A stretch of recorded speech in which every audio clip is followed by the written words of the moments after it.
শুভ সকাল বন্ধুরা। আর শুভ সকাল মানে একবারই দেড়বারই হিসাব মতো কাজ হয়েছে। 6টা থেকে বেরিয়ে এখন 7:30 অলরেডি বেজে গেছে। দেখো ঘাম ঘাম টস টস করে পড়ছে। আর সকাল কি করে বলবো, আর ভিডিও বা কি করে আমি ছাড়বো, পুরো ঘেমে পুরো মানে ভিজে যাচ্ছে তাই অবস্থা, বুঝতে পারছো? জামা টামা কীভাবে ভিজে গেছে, আমি যে কিভাবে ভিডিও করব আর ভিডিও ছাড়বো বুঝতে পারছি না। পুরো ভেজা, বাপরে ভেজা অসম্ভবেই, দেখো পুরো ভেজা রয়েছে। তো এই বাড়িতে এসে বাসনগুলো মেজে আবার চলে যাব, মানে কষ্ট হয়ে গেছে। আর কালকে রাতে তো ঘুমাতেই পারিনি, বাপরে উফ, অত্যাধিক গরম, অত্যাধিক। রাতে 3:30টার সময় ছেলে মেয়েগুলো নিয়ে শুয়েছি একটু, যখন ঠান্ডা হয়েছে। ওই জন্য না আজকে আর আমি স্কুলেও পাঠাইনি। আর থাক, পড়াশুনো বেঁচে থাকলে অনেক পড়াশুনো করতে পারবে, মরে গেলে আর পড়াশুনো করতে পারবে? ওই অত চাপ দিয়ে পড়াশুনো আমার দরকার নেই। গরমে যা কষ্ট হচ্ছে ছেলে মেয়েগুলোর, আমি দেখো এবারই ওবারই ঘুরছি, ঠিক আছে, আমার হয়ে যায়, ঘাম টস করে পড়ছে। তো আর কি বলবো, সারাদিন তোমরা তো জানোই কী করো। ঠিক আছে চলো আমি কাজগুলো করে নিই, প্রচুর কাজ বাকি আছে। ঘেমে ভিজে গেলেও কাজ করতে হবে, আর ঘেমে না গেলেও কাজ করতে হবে, কপাল। ঠিক আছে তো বন্ধুরা, তোমরা তো দেখতেই পেলে আমার আর কষ্টের দিন কি কোনো দিন শেষ হবে না আমি নিজেও জানি না, একমাত্র উপরওয়ালাই জানে।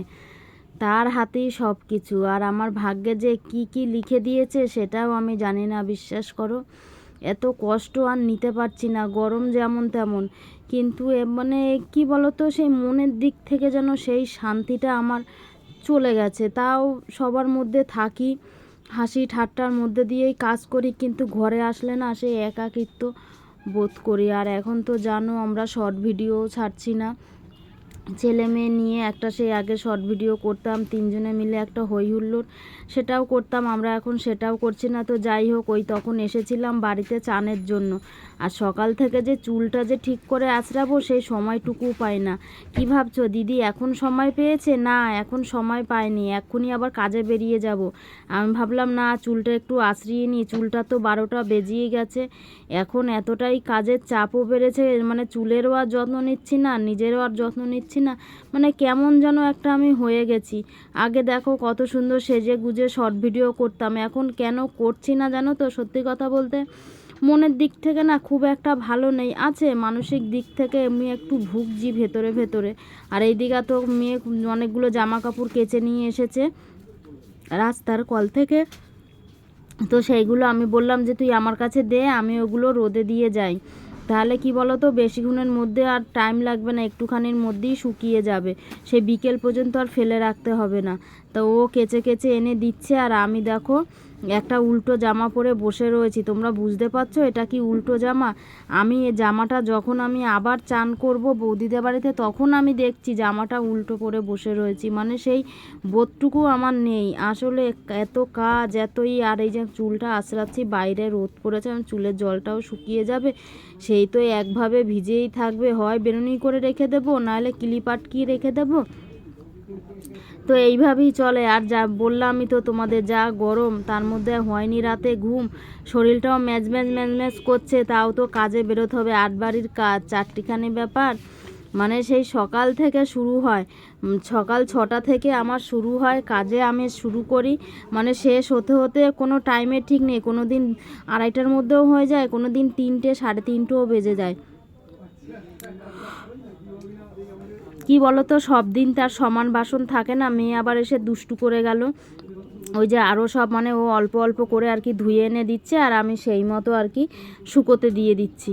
তা না কোনটা কোনখানে দেবো, আবার রোদ যা তোমরা তো জানোই, আলাদা করে তো বলার কিছুই নেই, এমন রোদ দিয়েছে, এমন রোদ, সহ্যের ক্ষমতা হারিয়ে ফেলছি। তো তার মধ্যে থেকেই তো এই যে আবার চলে যাব, কাজের দেরি হয়ে যাচ্ছে। আর এই দেখো চলে এসেছি, তখন 3:30 বেজে গেছে। আর ওই যে জল নিয়ে আসি বৌদিদের বাড়ি থেকে, তো মেয়ে আবার ছোট বোতলগুলোয় জল ভরছে, আমি বড় বোতল করে নিয়ে আসি, ও জলগুলো ভরছে। আমি আবার ওদিকে একটু শুতে যাব, ওই যে এবার বালিশও পাতিয়ে দিয়েছে ছেলে, ওকে আবার একটু ঘুম পড়াতে হবে। ও সকাল থেকে ঘুমোচ্ছে, যেহেতু রাতে ঘুম হয়নি বললামই তো। আর যাই হোক, এদিকে দেখো আবার সন্ধেবেলা এটা কি ভাজা করছি, আলু বরবটি পেঁয়াজ দিয়ে ভাজা করছি। কেন জানো তো, দেখতে পাবে কেন এটা ভাজা করছি, দাঁড়াও। আর এই দিকে দেখো এটা পাস্তা আমি সিদ্ধ করতে দিয়ে দিয়েছি। পাস্তাটা একটু হালকা সিদ্ধ করতে হবে, 2-3 ফোঁটা আর কি সর্ষের তেল আমি দিয়ে দিয়েছি, যাতে ওটা মানে তেল তেলে ভাবটা হয়। তো এটা সিদ্ধ হতে থাক, এটা ভাজা হতে থাক। আর এই দিকে দেখো পাস্তাটায় আমি কত রকমের সবজি দিয়েছি, টমেটো, পেঁয়াজ কুচি, আলু, গাজর, ক্যাপসিকাম, বরবটি। তাহলে কি বলো তো, সবজিটাও খাবে পাস্তাটাও খাবে। সবজি তো এমনি খেতে চাইবে না, এইভাবেই করে খাওয়াই। আর এই যে উচ্ছে ভাজাটা, না না কি ভাবছো আমি রাতে উচ্ছে ভাজা খাবো? না না, আমি কালকের জন্য করে রাখবো, কালকে দুপুরবেলা ফ্রিজে তরকারি আছে, মাছ কুমড়ো শাকের তরকারি আছে, আর এই উচ্ছে ভাজা দিয়ে ওরা খেয়ে নেবে। হাঁড়িতে কিছু নেই তাই দেখিয়ে দিলাম, যে হয়তো অনেকে ভাবতে পারে বাবা হাঁড়িতে বোধহয় মাছ মাংস আছে। না গো, মাছ মাংস হলেও তোমাদের অবশ্যই দেখাই, আর এমনি এসব হলেও আমি দেখাই, সেটা তোমরা জানোই। আর এই যে আগের দিনের ভাতটা ছিল, আর ওই যে আলুটা দেখতে পেলে ভাতের মধ্যে, ওই আলু সিদ্ধটা শুকনো লঙ্কা দিয়ে মাখবো। আর এদিকে দুজন দু মাথায় পড়তে বসেছে, তাও তো এদের ঝগড়ার আর শেষ থাকে না। আর বড়টা এদিকে আবার দুষ্টু করছে।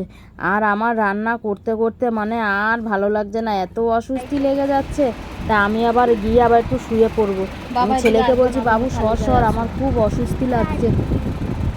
জানলাটা বন্ধ করে দিয়ে কি আসতে বলো তো, বললাম যে। সারাদিন কাজ করি তো শরীর আর দেয় না, কিন্তু তার মধ্যে থেকেও এই দেখো রান্না বান্না সেরে নিয়ে, ওই যে দেখতে পাচ্ছ তো আমার ওপাশে কিন্তু সব রান্না করে নিয়ে, এই যে এখন আবার আমি তোমাদের জন্য ভিডিও রেডি করছি, এডিট নিয়ে বসে পড়েছি, ডায়েরি নিয়ে। অনেক দিন ভিডিও আপলোড করছি না, আসলে শরীরটা সাথ দিচ্ছে না এত গরমে। আর ওই যে আমার দুষ্টুটা এসে আবার ওই পাশে দাঁড়িয়ে পড়েছে। আর তোমাদের সাথে একটা জিনিস তো শেয়ার করব বলেই তো তোমাদের সাথে আমি আরও কথা বলতে এলাম। এই ফুলটা কি ফুল দেখি তোমরা বলে ফেলো তো চটপট করে, এটা কি ফুল কেউ বলতে পারবে? আর এইটা হচ্ছে, এটার জন্য আরও আমার বলা, এটা কি ফুল দেখি বলো তো। যারা একমাত্র গ্রামগঞ্জে থাকো তারাই কিন্তু বিশেষ করে বলতে পারবে। আমার তো খুব সুন্দর লাগছে জায়গাটা, আরও ভিডিও দেবো, দাঁড়াও তো, চলো টাটা।